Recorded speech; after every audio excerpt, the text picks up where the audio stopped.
Alright. Are you ready? I'm ready.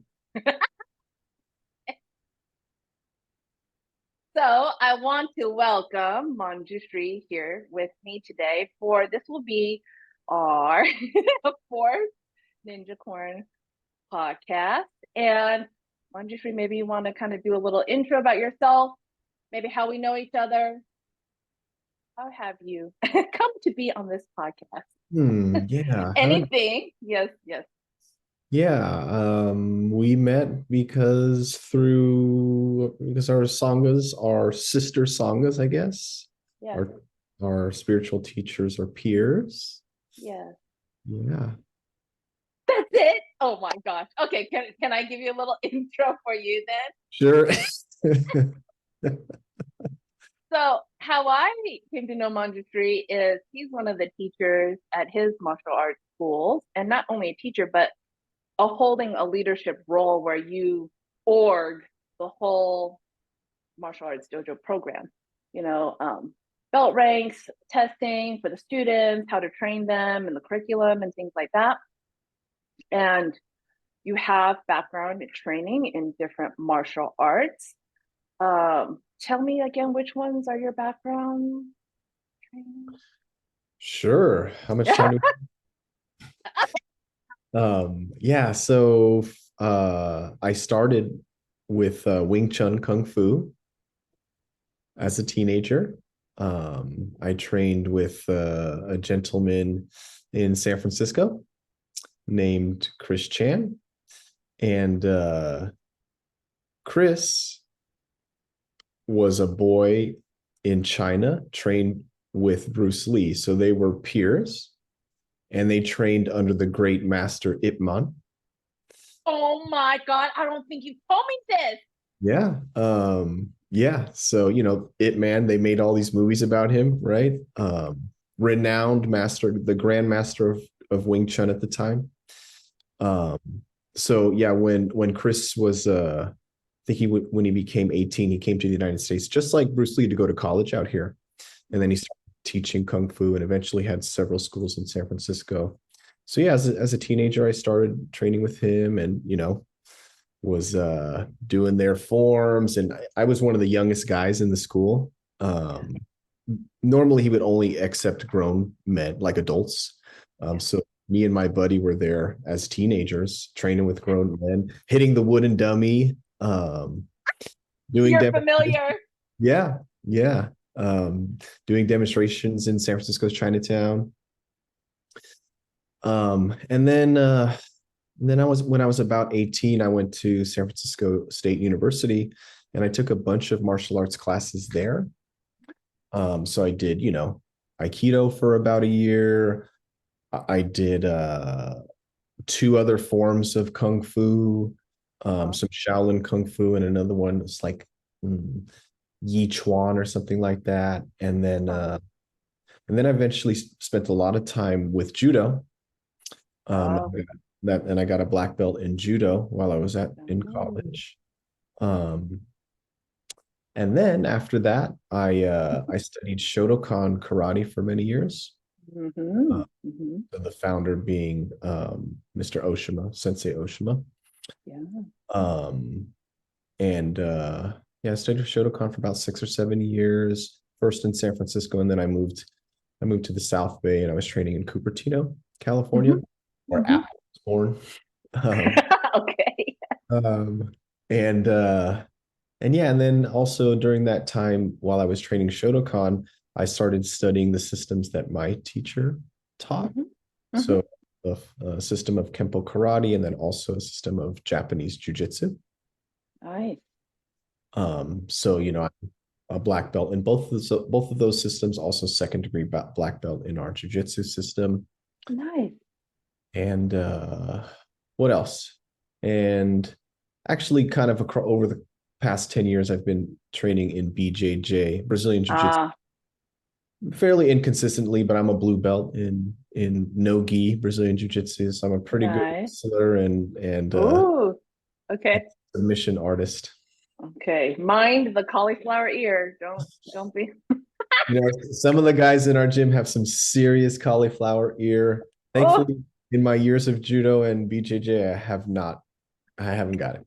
So, okay. So thank you so much for the intro, Manjusri, because that's kind of what I want to focus on today is kind of asking you some questions on martial arts, your experiences around that and how it ties into the spiritual practice and spiritual path as you see it, right? No, no wrong answer, just kind of your experiences. And I'm sure I'll chime in, kind of share my things because you'll probably ping something like, oh wait, hold on, what about this? So maybe let's start out with this first question. What parallel lesson or lessons have you come across with your martial arts practice, the spiritual path of mm, meditation, mindfulness? hmm. Yeah, okay. Mm, Parallel lessons. mm, So definitely discipline, right? mm, So you you got to show up to your meditation mat every day to make progress. Just like you got to show nice, up your martial arts class, however many times a week you go to make progress. nice. And when you don't, what happens, right? Like, you know, progress in meditation is can be so subtle. And if you don't Mm, meditate for 3 days, 5 days a week, 2 weeks, then you come back to your meditation cushion and you're like, oh, well, I just thought the whole time.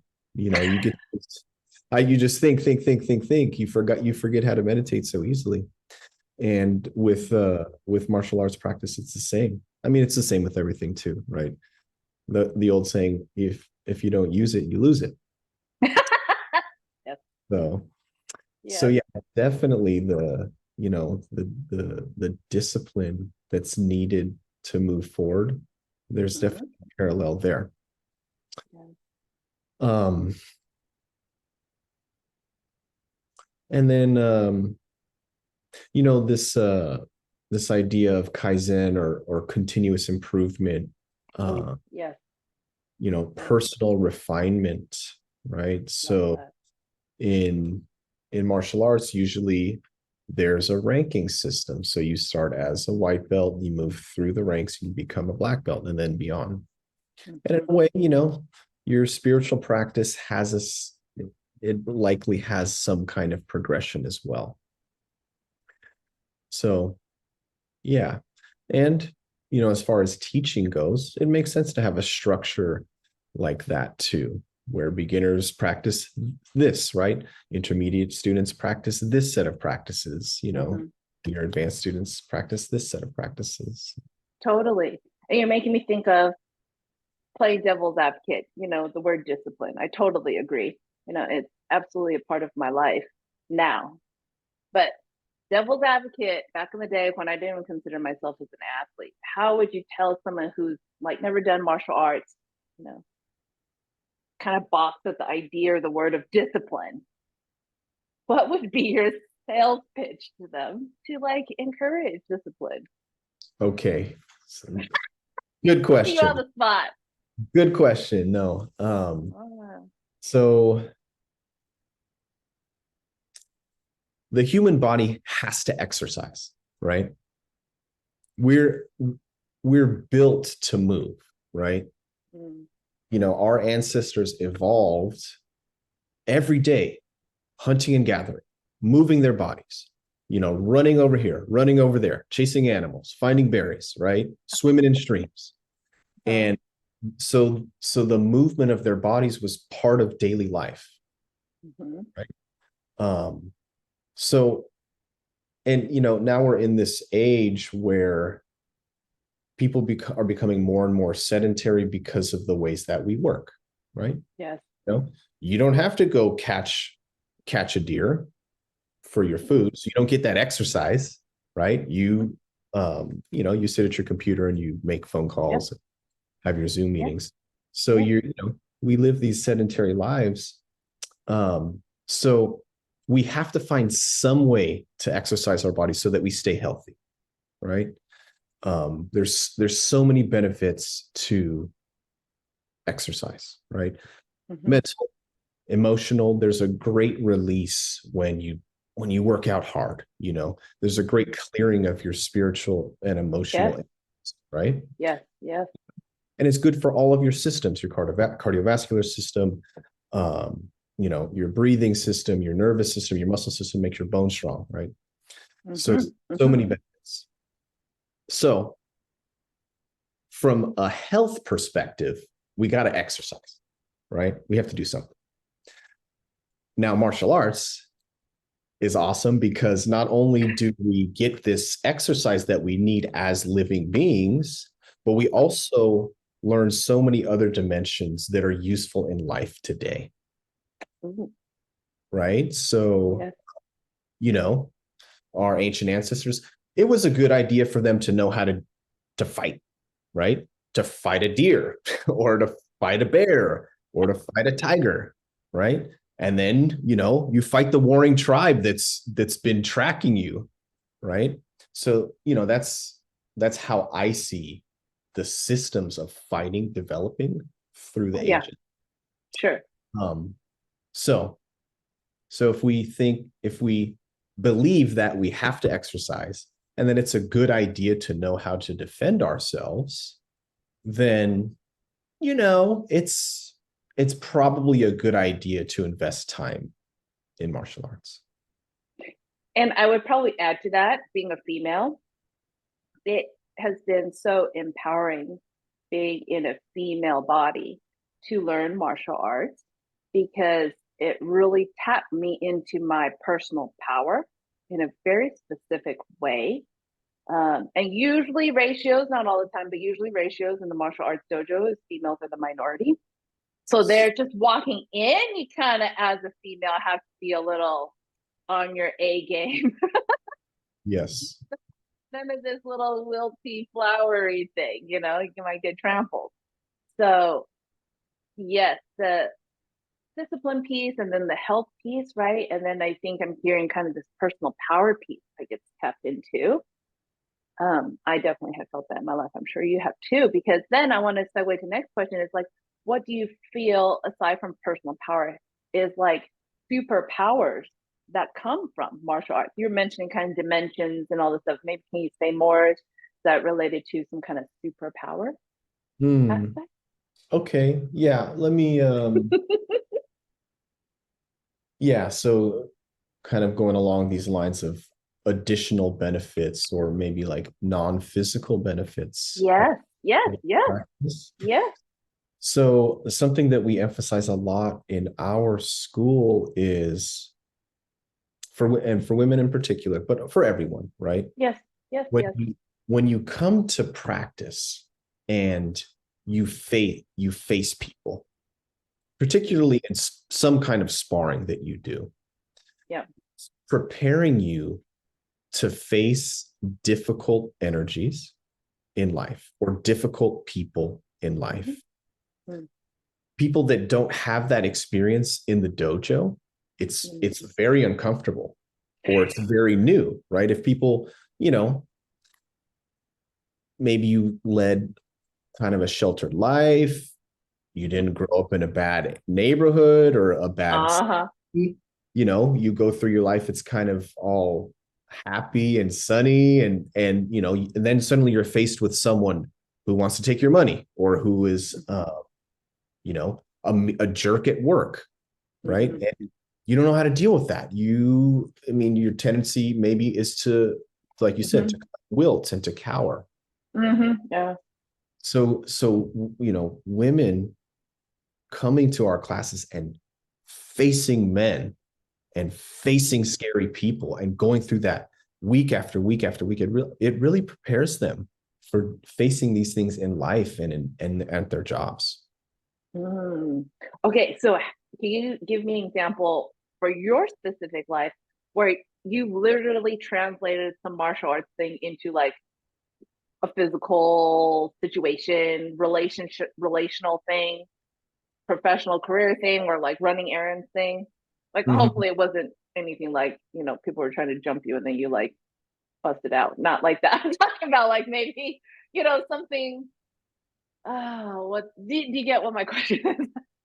What Yeah, yeah, yeah, okay. yeah, I get it.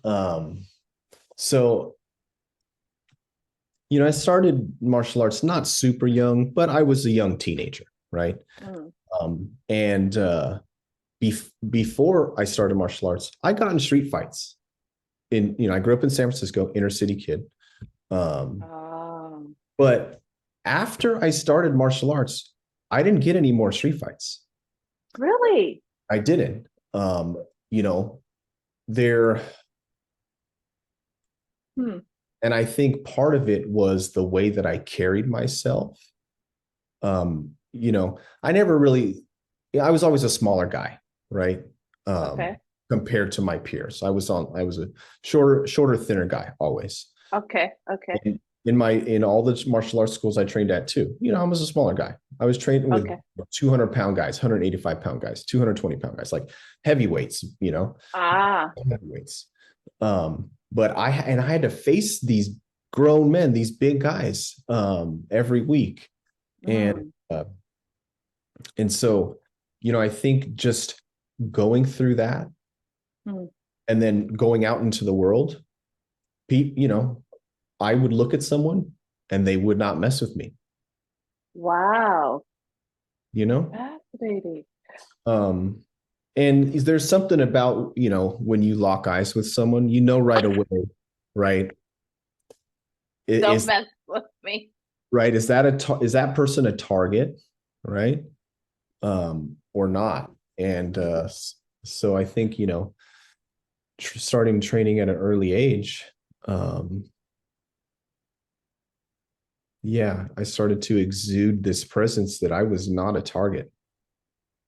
Okay, so then I'm curious, as back in the day when you were super young, did you ever have the thoughts of like, now that I've been training, now I want to test out my skills? Like, come on, you like looking for a fight, or no? It was never like that. Well, yeah, Mm, probably as I was, still a teenager. Yes. But you know, I I was humbled, you know, um as a teenager. I lost a fight once and oh, it really changed me.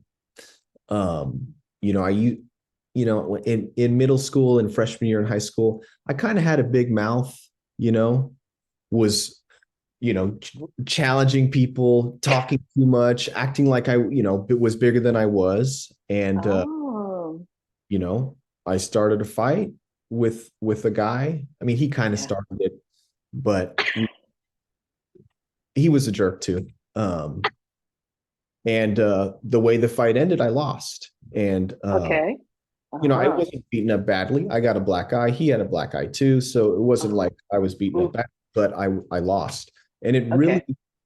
it really Mm-hmm. humbled me. So Yes. instead of looking for fights, Ah, I was not looking for fights anymore after that. okay. Um, but I did do a lot of competitions over the years. So, Uh-huh. so, Uh-huh. I did a lot of judo competitions, Mm-hmm. Shotokan karate competitions, BJJ competitions, Mm-hmm. Mm-hmm. and and you know, I feel like that helped as well because I didn't always Hmm. win. I didn't always win in competitions either. Sure. So, going through these experiences where, I'm fighting for my school. So Mm-hmm. there's like, some kind of self on the line. Um, it was it put things into perspective, like the desire to have battle and to test myself. Um, Mm-hmm. but yeah, definitely is competing as much as I did, it definitely tested my skills for sure. Yeah. And say maybe more about humility. What would you say is your definition of humility as you compete and win or lose, or you get on the mat, maybe, have some kind of unexpected takedown. You're like, whoa, Mhm. like that or something. How do Mhm. you describe and define humility in your practice for Mhm. you? Yeah, so I think the idea or the concept of humility is connected to like pride and arrogance. So, um, I don't walk around the streets thinking that I'm better than people or thinking that, um, I don't have the desire to harm people. Right. Um, Right. and you know, when I go to martial arts schools, sometimes I visit other martial arts schools Yeah. just to train with them. Yeah. Uh, like I'll pop into a judo school and I'll spar with everyone there. Ooh.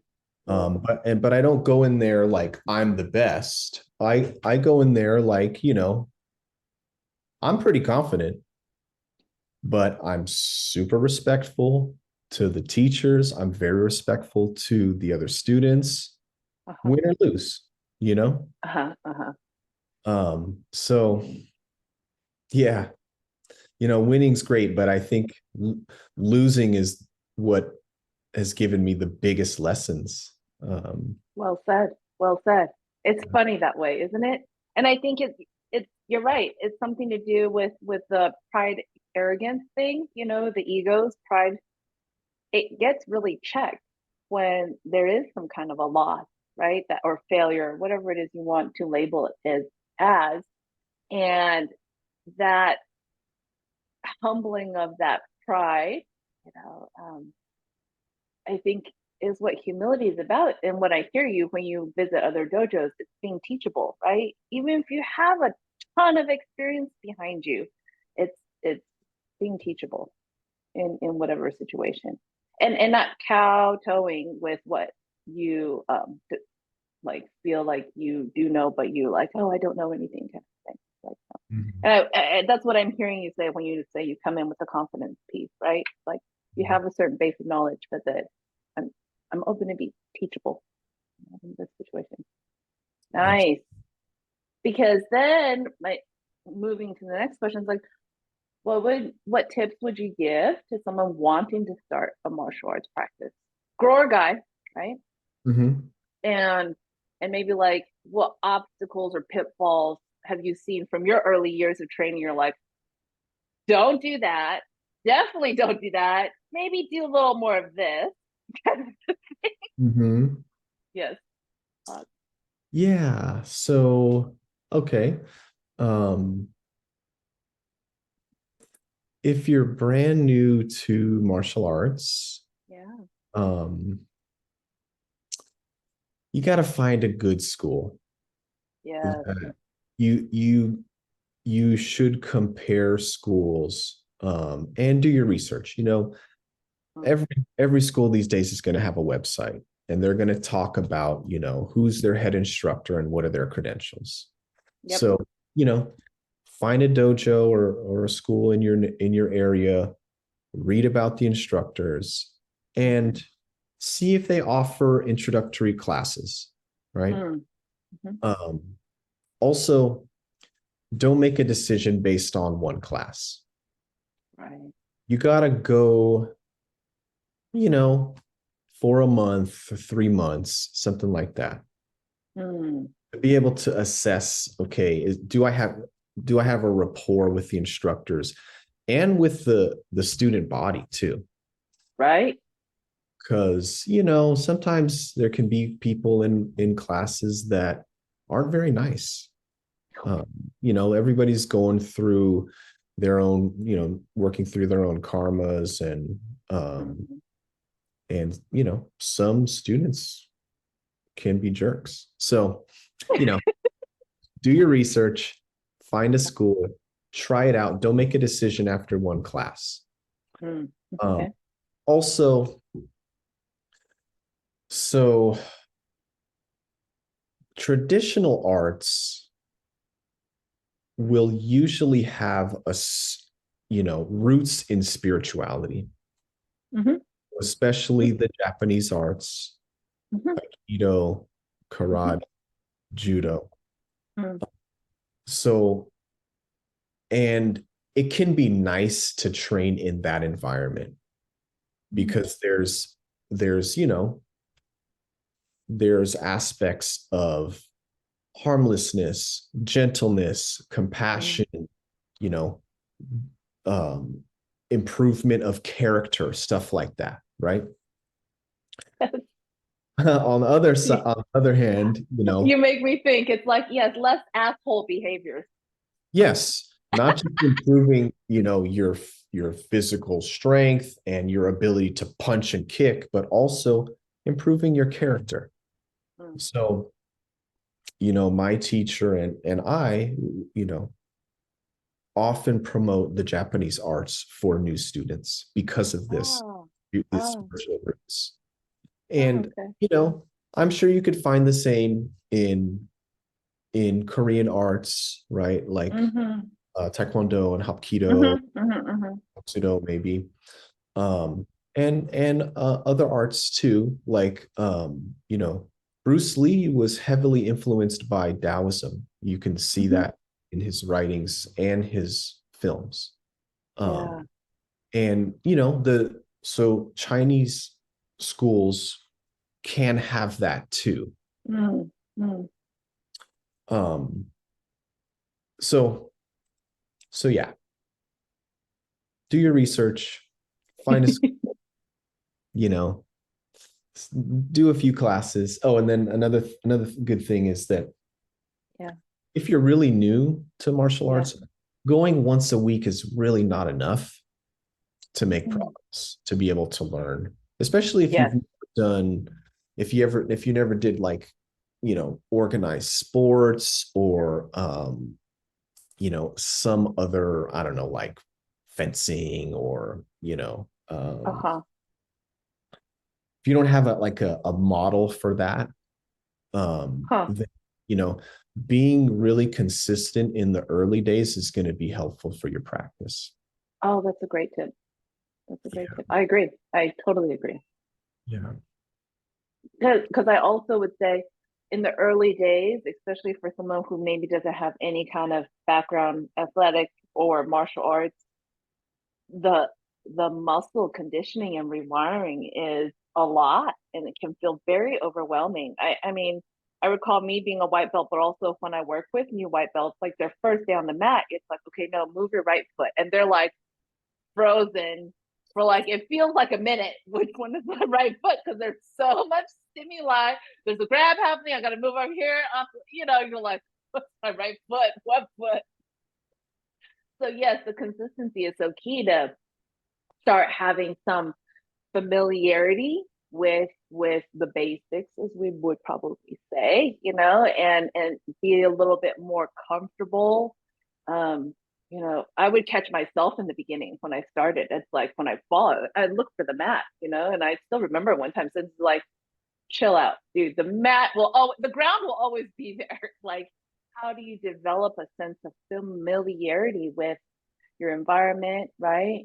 The surroundings and ground so you can fall, in a healthy, balanced way so you're not harming yourself, right? So yes, I would agree. And so what would you say were maybe some obstacles you hit across that you're like, okay, take my word, don't do that. Do this instead.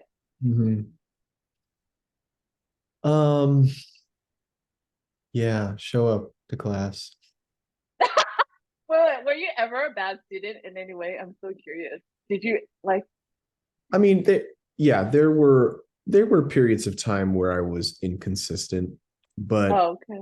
um, but for the majority of my years Mm-hmm. practicing, and now it's like over 20 years, I've been pretty much in class every week.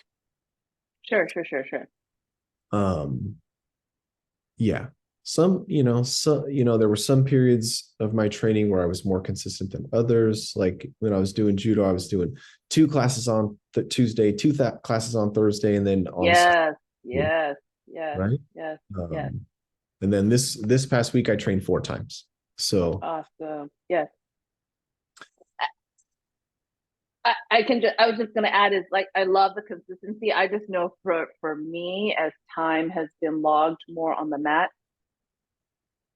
I love for more consistency, but for me the other balance is keeping my body healthy so I'm not an injury, right? Because that also becomes a little fine line balance where you want to train because you have such a love for it, and it's like you're injured, and really you have to take X amount of time off to really heal. Because I've seen many times when people don't heal the full 100%, they come back and then it's like retweak, re-sprain, re-fracture. And it's like, dude, you just went out for like 6 weeks. Now I gotta go out again. Like, oh, you should just, healed all the way. But I know that's frustrating. Way easier said than done. I know for me, I get antsy when I'm like healing. I'm like, come on, hurry up. So, yeah.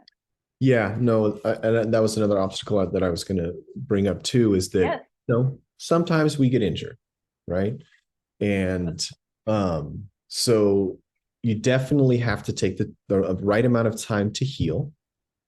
So rest, if you hurt your ankle, don't go running the next day, right? And often what we recommend to our students is, if you're hurt or if you're sick, you can still come to class and just observe, you know, Mm, take nice, notes, right? Watch how the teachers teach, pay attention to the techniques that are being taught, nice. so that you're still a little bit engaged. At our BJJ school, there's a guy, he had shoulder surgery Yeah. fairly recently, but he's still in the dojo every day. He's doing Mm, his PT exercises, engaged, paying attention, watching the sparring. So, awesome. you don't have to go, you don't have to not go, Uh-huh. to be Uh-huh. engaged. But yeah, definitely you have to rest sufficiently after your injuries. Mm, And then this is important. You have to mm-hmm. do something to strengthen the area of your body that got hurt. Yeah. So, and you might be like, oh, I don't know. How do I do that? So, um, Mm, mm. I went to see a chiropractor not too long ago because my shoulder had been bothering me, and he recommended several exercises with resistance bands. Yeah. Uh, Yeah. and my shoulder still feels a little weird, but it does feel stronger. Uh, Nice. and I don't have this fear that I have been holding in my Yeah. shoulder that it was going to get hurt again, because it feels. Totally. Nice. So Nice. yeah, definitely rest, and then definitely do something about it. Do something to make that area stronger. We have students who they don't come anymore, and I'm like, yes, I Oh, understand your back hurts, or I understand your knee hurts, but I've told you many times, you have to rest and then make it stronger so you can come back. yeah. um, So like it's healed. And I'll speak for myself, it's that I did have a lazy part. And it's like, and it's healed now. So now I can sit and relax on the couch. I gotta go do extra. But I think that's the real work behind not only martial arts, but any kind of refinement if we're doing something in our life, right? That it's always just you got to be impeccable and you got to take another extra step to be proactively working, progressing, refining, right? Yeah, mhm. yeah. Yeah. Um, and then if Hmm. I could change gears to another Yeah, go option ahead. that I see, Yeah, change topics, change gears. sure. Um, you know, sometimes I mentioned it earlier, but sometimes there are difficult people in class.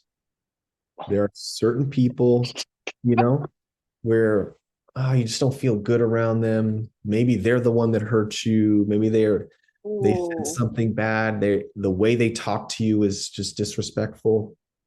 real. You know, I can think of a number of instances of this in my own experience in different schools. Um, and Yeah, what we what tell we more do. students is just try to avoid them. I, Oh, yeah, and also, I encourage students, hey, let me know if that person is bothering you. Um, yeah, so it could yeah. be good to mention it to your instructor, like, hey, so Uh, it's like mean. um, you know, because we it's nice to not have like a toxic environment to right, train it. right. But going back to my earlier point, in a way, it's still good for you to face that, because it's in this kind of controlled setting, you know? It's sort of Yeah. safe because your instructors are there. Yeah. Avoiding them, saying something, it's not a bad idea. And I would chime in to support that actually, for those who are listening and maybe struggling with something in a class, someone, because personalities can rub other personalities, it's, the wrong way. It happens, is, the way my sensei have cultivated our dojo community is really about not just respect, but safety, right? And safety, when someone feels safe that they can come train, is important, and that's built upon trust. And so if you are struggling with something, yes, please reach out to your instructors or teachers, because it gives them an ability to be able to support you in some way, to maybe help you feel safer and have some kind of game plan, right? So you don't have to suffer alone, is what I'm saying, because I think that's unnecessary and that's torturous. That's not needed. Yeah. Don't try to do it yourself, when ideally, something I love about the martial arts dojo structure, which is very similar to a spiritual school, it's about support, right? And growth, supporting you in that growth. So Mhm. yes, I agree. Yes, talk to your teacher. Yeah. Hopefully they can help you out. Yeah. Anything else on that? Good point. What Uh, did you do? I'm curious. When you struggled with those people in those dojos, aside from, okay, avoidance, I got, but anything else for tips of helpfulness? yeah, I told this story not too long ago. Yeah. We when we had a special training, and in one Yeah. evening we were just sitting around talking, and but Yeah. when I was in judo, there was a guy who was bigger than me. He was probably 200 pounds, and um, also San Francisco native, and nice guy off the mat, but he used to slam the shit out of me. No, he had no mercy. Like, I was a white belt, right? Oh, And I was really strong though. Like, yes. I trained in Wing Chun for years when I came to judo, right? So I was really strong for my size, but he just had no mercy. Um, and so it was hard. Yes. But he was nice off the mat. We were friends off the mat. Huh. So what I did was I just kept facing him. I just kept facing him. Mm. And eventually it got to the point where he could not slam me anymore. I couldn't slam him. I could not throw him because he was too good. Big. But he could not. I got to a point where I could defend, I could keep my balance, and he couldn't throw me anymore. So Wow. so that was a good experience for me. It wasn't so I didn't avoid it. I went through it, you know. Yes. Yes. Um, Yeah. but another example in my BJJ school was, there's at least one, like, I'm friends with everyone pretty much, or I'm a nice guy, you know. And but I don't know, some one dude like has a problem with me for some reason. And maybe not though. Maybe it's just sort of like this other dude from judo where he just goes with no mercy, right? Uh-huh. But I'm more and more psychically sensitive these days, and Mhm. so that dude I avoid. that Oh, for real? So dude I avoid. is it not kosher for you? I guess because I'm curious, is it not kosher for you to be like, oh, dude, like shoulders a little bit sore, like can you go a little bit easier? That's not the conversations that are possible there. Because I No, know for me, I definitely do that, and still I'll get super slammed by the black belt. Like, dude, that was easy. Like, God, and they're like, sorry. no, that those requests are totally common. Like, Ah, yeah, I hear that, I say that to people. But yeah, no, it's something else. It's not just the physical, I think, in this case I see. I that got makes you. it difficult. Yeah, I get that. So yeah, that's kind of you could say, like, a different dimension of I experience. see. I see. I see. And pivoting from kind of like the struggles, challenges, pitfalls, and stuff. for what you have seen in training, students up in rank, what are maybe two, three things that you're like, that makes a successful student that is like primed for a black belt? You know what I mean? Like traits, vibes. Mhm. I don't know. What would you say?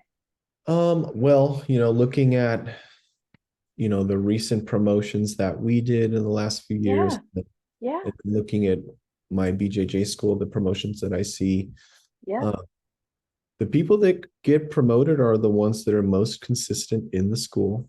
So Uh, going back yes, to showing up, right? yep, yep. Um, and it's not always the case because you could come once a week. Maybe you have a history, some experience in some other system, like, oh, you were a very accomplished dancer in the past, Hmm. right? Hmm. Hmm. Or you were a soccer player or something. So you have this Hmm. control. And you could come in once a week and still, make progress. Hmm. Um, but yeah, Mm, there's also this dimension of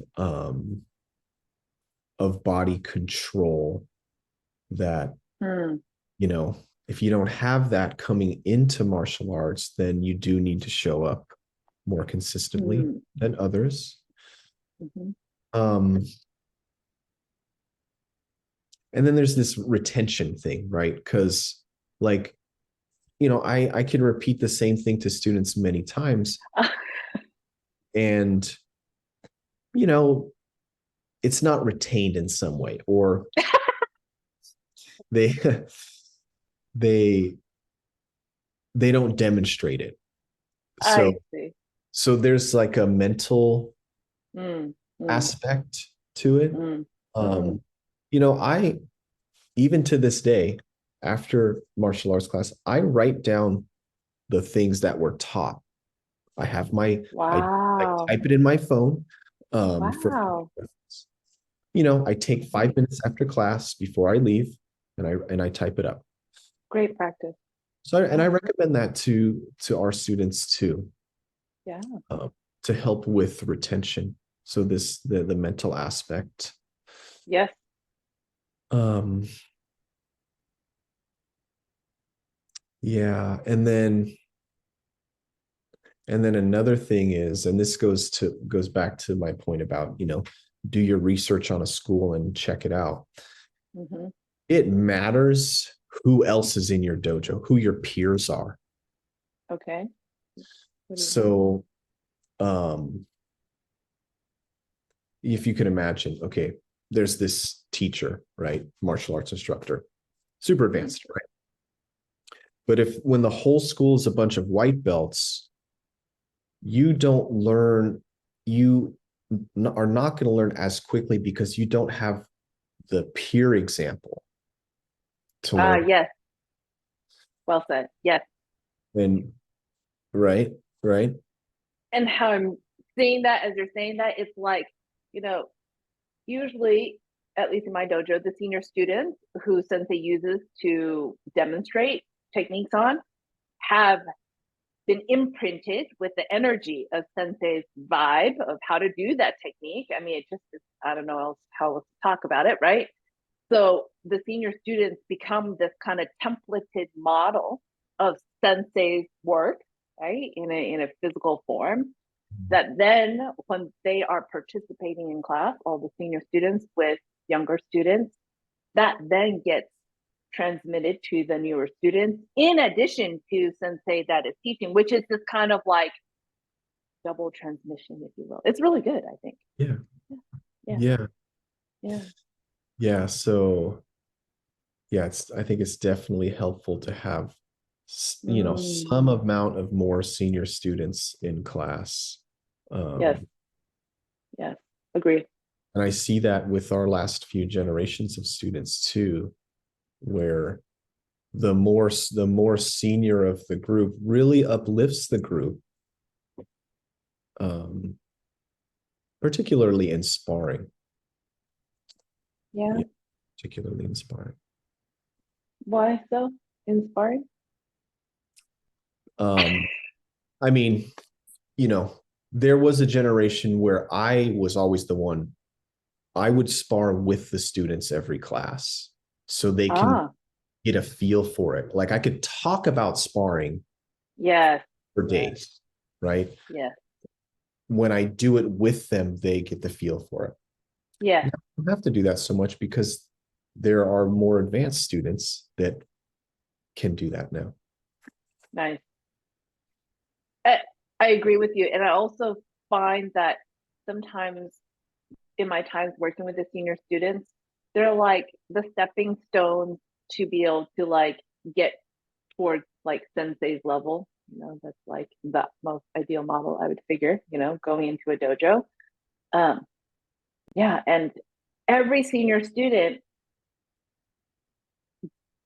disseminates, sensei's teachings in a very different way because it's their own personal, unique experience that they verbalize and they use different words. You're like, why are you saying that? Because sensei Mhm. says this, and how does that correlate? So I find that as another way of talking about what you're saying is, as Taria's also mentioned, for meditation, is it's like our brain is this fertile ground and you're planting seeds, right? And it might not all make sense, but you plant all those seeds, and the next thing you know, they form connections, right? And that's literally, I feel like, when progress that I've seen in my own martial arts practice, because it's like the seed sprouted here and another seed sprouted, and it made a connection. I was like, that's what culture is, right? You've heard it so many times. I feel like that's actually when retention happens as a way of talking about it, right? Mhm. It's embodied, right? Yeah. Would you say? Mm-hmm. Yes, absolutely. Absolutely. Mm. Anything else for tips of success?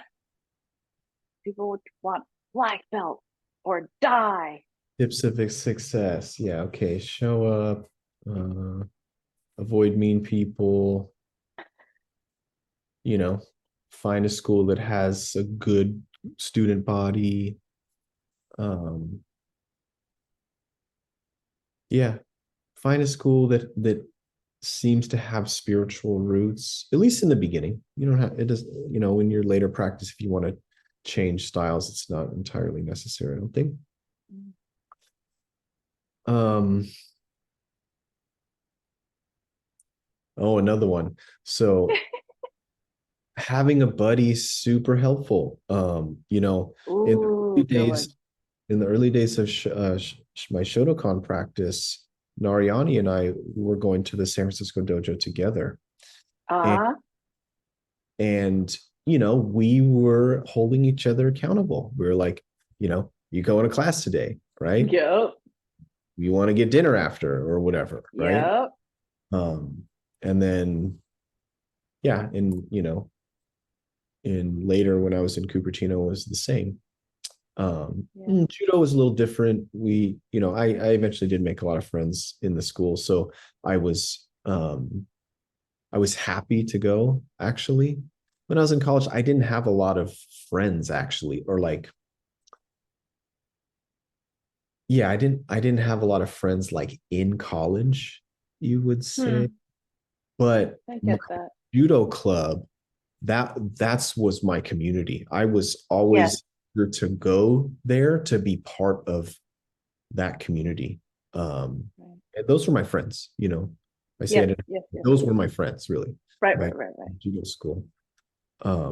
So, I think having a buddy and once you get a feel for the students, making friends, it can be like a, a really fulfilling source of community for people. Yeah. Yeah. I see that. I see that at my dojo too. And actually, funnily enough, when I started Aikido, it was actually during grad school. So I was much later in my life. And to get me literally through grad school, the stress of it and stuff like that was my Aikido practice and the Aikido community that I would hang out with, grab dinners afterwards with, right?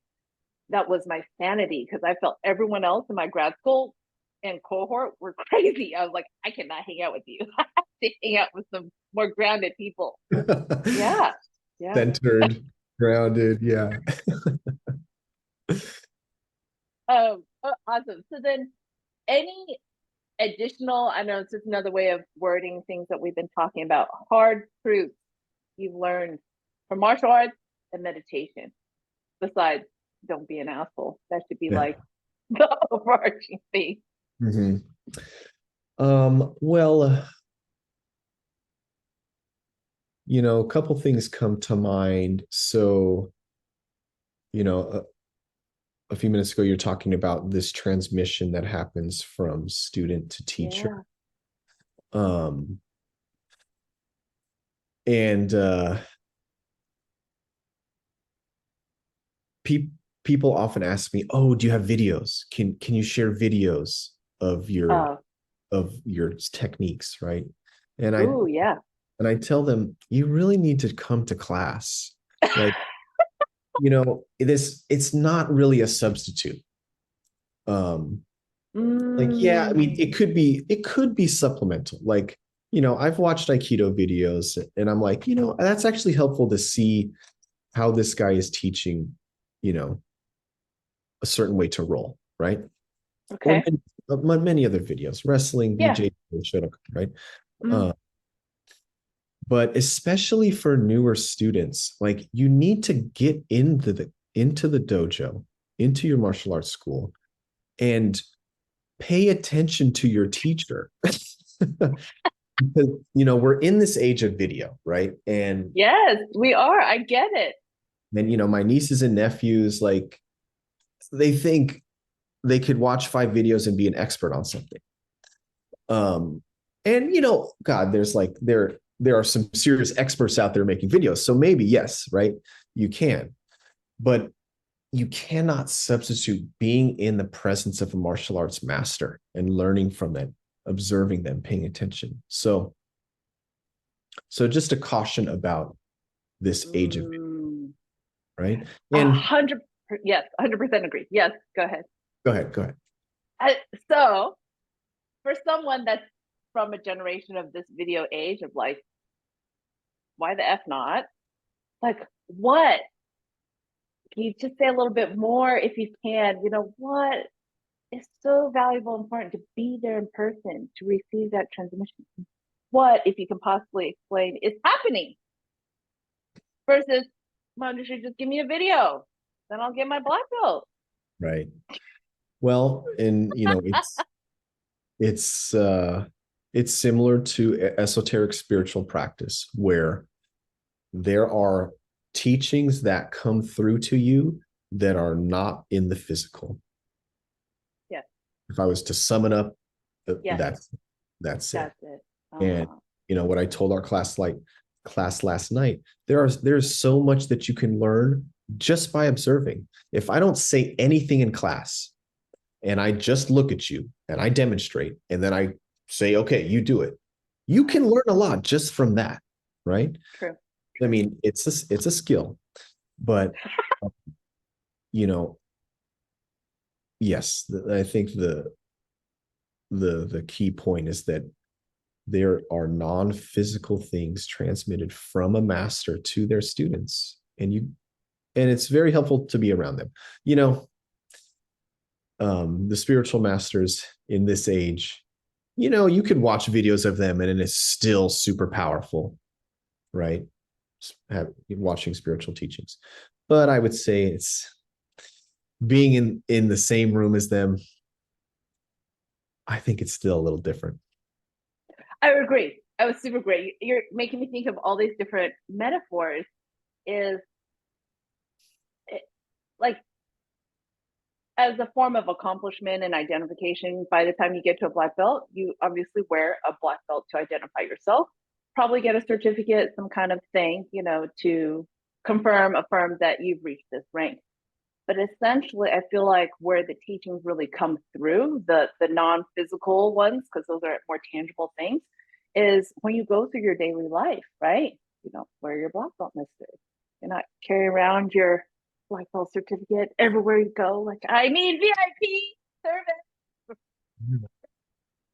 It becomes this, the intangible piece becomes these embodied practices that go way beyond muscular, skeletal, conditioning. Um, like you're making me think of with that transmission piece. Whenever I'm at Sensei's class, um, I'll see him obviously work with other students, but then when I see him work with senior students, I get really, really curious. I get curious all the time, but a little bit more curious because it's like, what is he correcting and adjusting in them that they still need to be corrected and adjusted? Because in my mind, they're my seniors, so they know more than me. It's like, what are you correcting them on? Mhm. What can I learn from that? For sure, I also learn a lot when he corrects like the younger white belts and stuff like that. It's like, am I still making that mistake? I hope not. If I am, let's correct it pronto, right? So I'm learning from all those different aspects. And then that third piece comes is when, there is that beautiful moment. I feel like it's a blessing when the sensei or the teacher, instructor in the class actually does come to do a demonstration because the felt experience around it is on a different level. Um, and I love those moments. I think those are the most precious moments I feel like I've gained on the martial arts mat, you know? And then I can laugh about myself afterwards because when I was since they called me up to do something and I was like, oh, I don't think this is gonna be working. So I'm already going into like, why'd you call me? Okay. But he wanted to see. And I kind of like got a piece of it. He's like, why don't you keep working on it? And he sent me off the mat. And I was like, right? Very humbling though. And after a few moments of him giving a little more instruction, he calls me back up again. And I'm like, Lord have mercy. Like, all the stars align, just make this happen. So I was really trying to implement and integrate what he was saying, right, into my being without just doing all the physical movements around it. So because he wanted to feel if I was embodying it correctly, right? And it Mhm. was much more closer to the truth. He's like, good. He's like, much better. Keep practicing. It's like, I love those pieces, when senseis and instructors say that to us because it helps me. At least it feels very joyful for me. It's like to acknowledge the work that's come to this point and to recognize that there's so much more discovery to happen. It makes it exciting for me. It makes it never boring. Never. Mhm. Yeah. Thoughts? Yeah, and Yeah. you think of Yeah. so just going back to video and being in person, when you're Yeah. in person, there's this feedback loop that you get where, if you're at home, you're watching this video, maybe you try a kick a certain way, that's fine. But self-defense is, ultimately a dance of two people or, two armies or whatever. Mm, So, having that feedback from your instructor, mm. it's super important. Like, yeah, we could do it on Zoom. I we could be Yes. in person on Zoom and I could be like, oh, your punch is too low or whatever. But and that only goes so far, right? Eventually Right. we have to get together to improve. It's true. It's very true. Which is probably why I don't know about any virtual martial arts dojo that then you get belt rankings from them. I mean, it's probably possible. I don't know. Anything's possible. Any other thoughts or questions I should have asked that you would like to, I don't know, speak to? There was one other thing. Yes. I was thinking about it before the video talk. What was Yeah. the prompt for the video?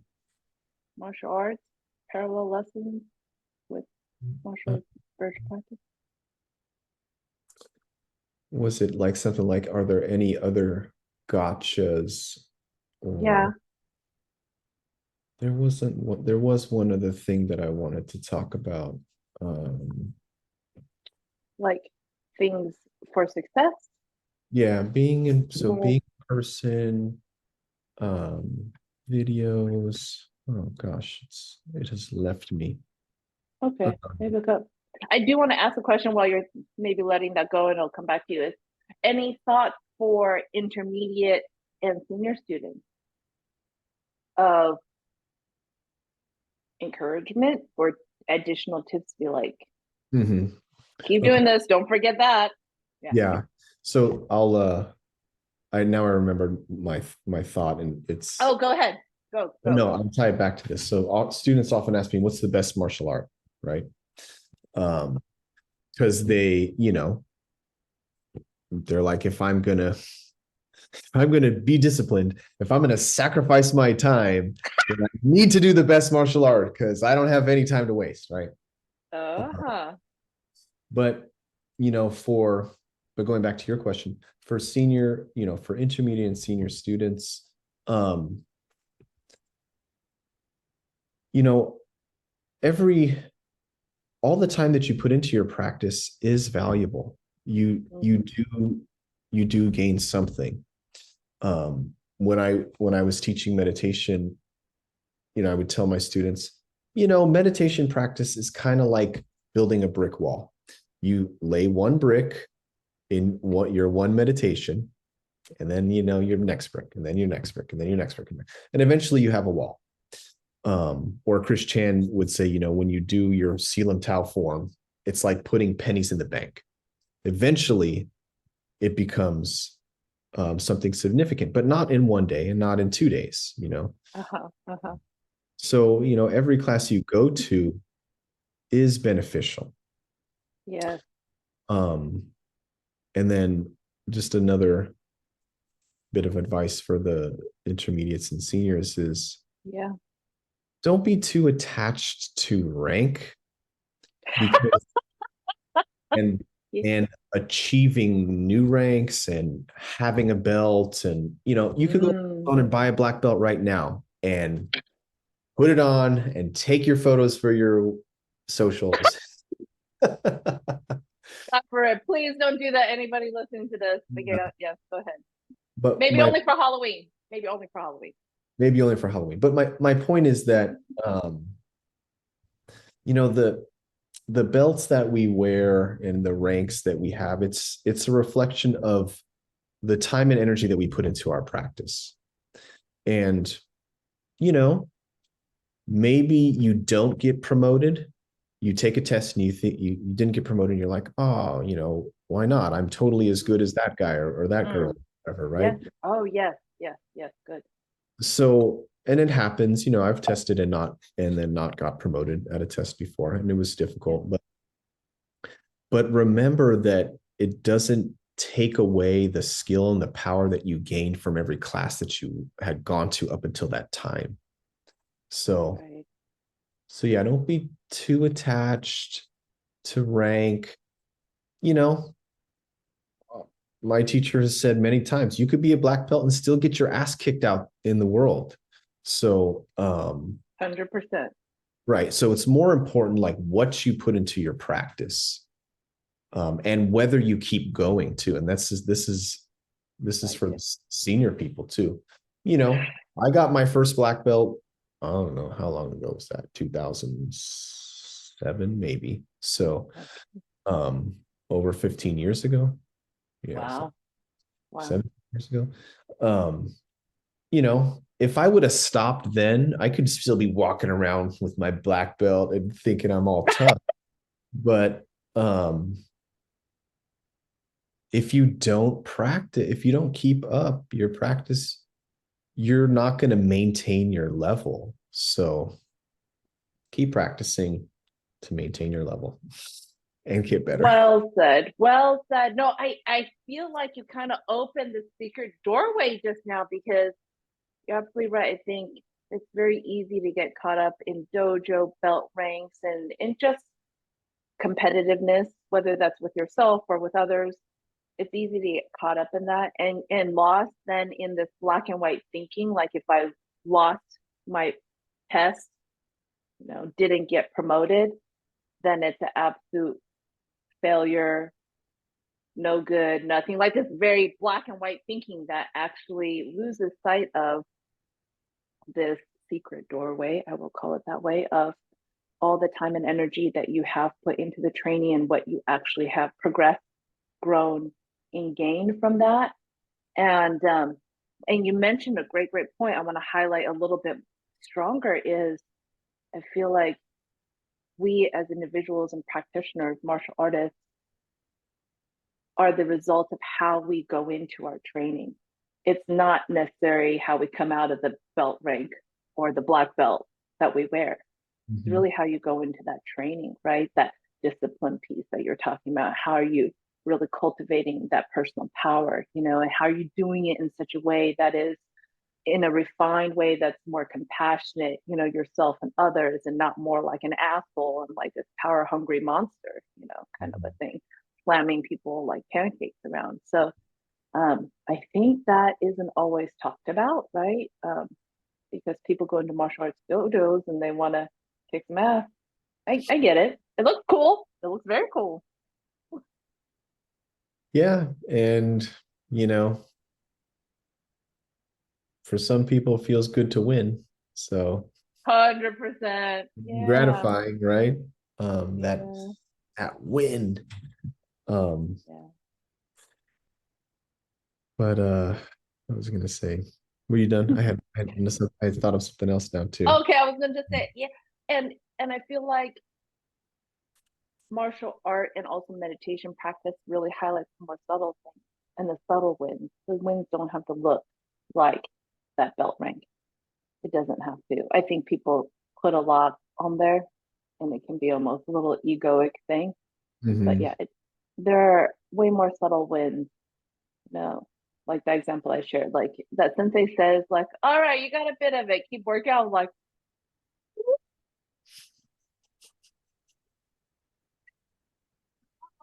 and I was like, okay, keep going. You know what I'm saying? I'm not off the reservation. I'm on. I just gotta wait. Mhm. Yeah, yeah. Yeah.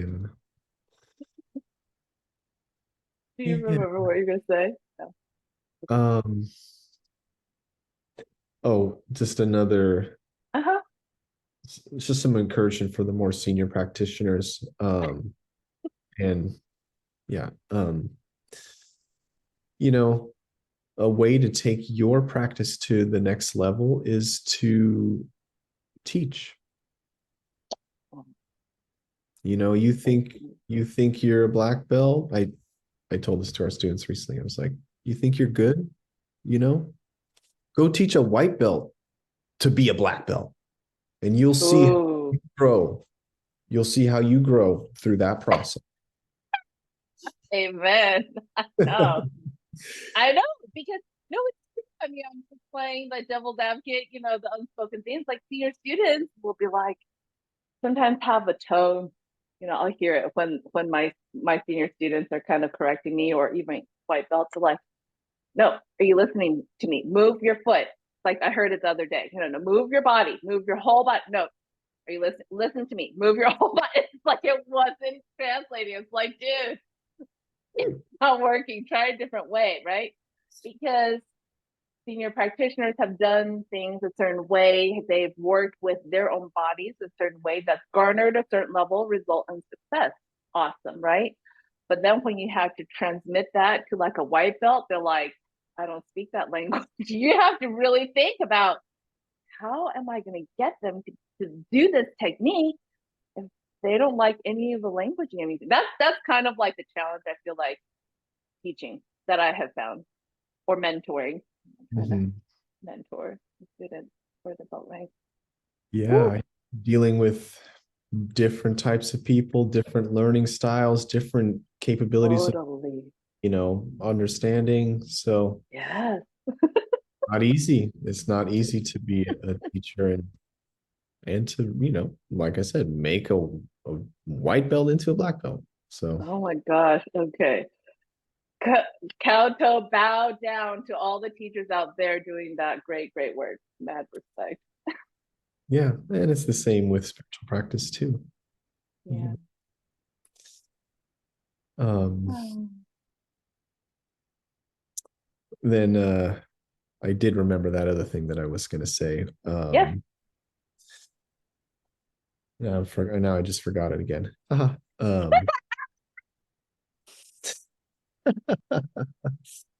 oh, students, they often ask me, "Oh, what's the best martial art?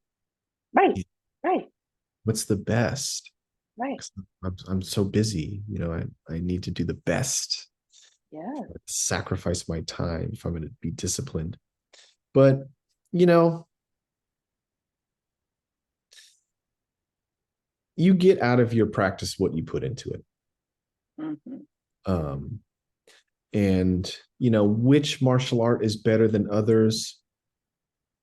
The at the highest levels, I think there's a convergence. Um, Oh, yes, and in the most authentic martial arts, they all converge towards spirituality, I would say. But what's the best, physically, if you want to be a fighter, well, these days you're gonna have to know BJJ and kickboxing, Muay Thai kickboxing. It's helpful hmm in wrestling, um, hmm some some standard boxing, not kickboxing. Uh, mm. but these I think these systems can miss the have not have the spiritual roots. It depends on the teacher. Right. So those are my thoughts on that. I don't think, if you Mm. could find a good, Aikido school or a good judo school or a good karate school, um, I think you can go far with that. And then, eventually maybe you branch out and you explore other systems. But again, it's really you and what you put into the system Right. that, that's what you'll gain. Right. And I would agree with you on that piece with the whole all the ones that you listed because well, I think when you list all those multiple modalities of martial arts, that's not only well-rounded but also very holistic of an approach to martial arts, as well as it's like if I was going to be an MMA fighter, I would absolutely do that. But for me, being a lay person that's not full-time, professional fighter, um, I go back to what you were saying before. Do your research, find a good school that feels like a good fit where you can consistently show up in and show up because don't let the martial arts shopping, i.e., spiritual shopping, last your whole freaking lifetime that you actually never get to a class. Because that also legitimately happens, right? Very similar to spiritual teachers in meditation. It's like, oh, wait, no, I'm not just right. You become Goldilocks and you're going around tasting every porridge and it's like too hot, too cold, too spicy, too sweet. And you're just probably, you never Yeah. really kind of deep dive those teachings in a way that's in your life embodied. Mhm. Mm-hmm. Yeah, you got to stick with something at some point in order to gain enough perspective and knowledge to make decisions on something. Right, right. Um, yeah, and one other Yeah. on this is that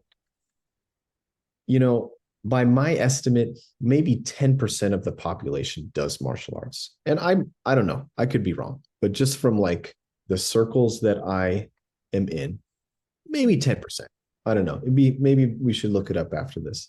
Uh, Okay. Yeah, yeah, sure. So that said, if you do any martial art, you're ahead of the game.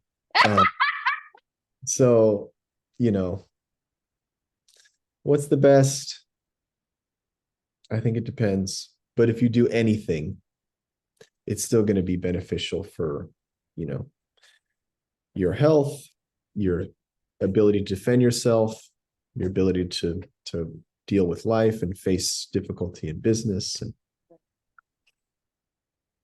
Use this as a little promotional video for my Sangha mates because I think, as you know, my Sangha spiritual community is much smaller and also within them some of them have, or maybe one of them has tried martial arts, maybe two of them, but none of them have really dove into it, right? Mhm. Maybe I'll send them this video and podcast. Like, watch this. This is why you have to do martial arts. Sure, sure. Oh, goodness. Yeah.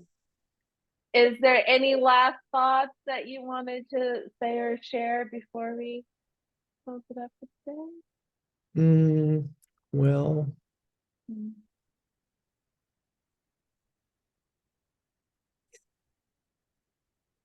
I think I think in addition to martial arts and for those of you with a spiritual practice, it's also helpful to have a personal cardiovascular exercise practice. And that Mm, might be, you go for a run, you swim, you mm, bicycle, whatever. But mm. um, I find it super helpful for clearing, you know, Yeah.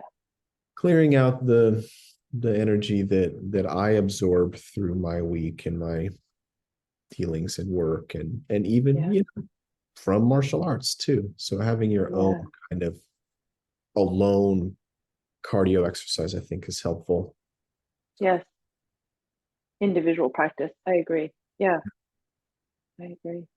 Oh, that's a great thing. I was never a runner or really an athlete, um, but I think I shared this in the first podcast. Rama said, if you can run and meditate every single day, you can do anything.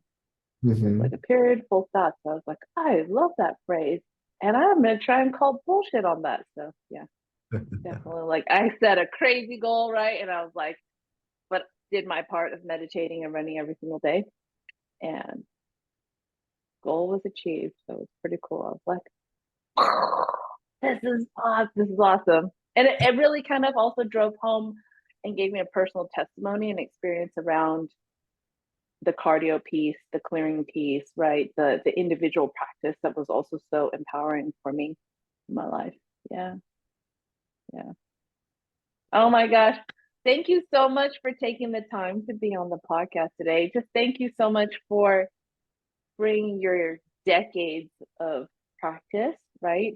Of your blood, sweat, and tears, pain, right? Mm-hmm. To these realizations to be able to share them with people who are listening today. Thank you for that. Yeah. Thank you for having me. I'm honored to be here, and I hope folks will be encouraged after listening to this. Yes. If not, I hope it opens up also maybe new realizations of how an art, specifically a martial art, um, can have really clear parallel like structures for a spiritual practice that is very supportive, empowering. That's, I think, my main takeaway from martial arts. Martial arts was this very tangible, physically grounded practice that um, also helped me to navigate my spiritual seated meditation practice that kind of felt more nebulous, not so physical body stuff. Mm-hmm. Yeah, was so supportive. It was like just walking on 2 feet, very supportive. I always had two. It was never one the other kind of thing. That was nice. Yeah, yeah. Martial arts, my personal practice is like moving meditation for me at this point. So I Mm-hmm. can totally relate. Yay. Yay. All right. Let me go ahead and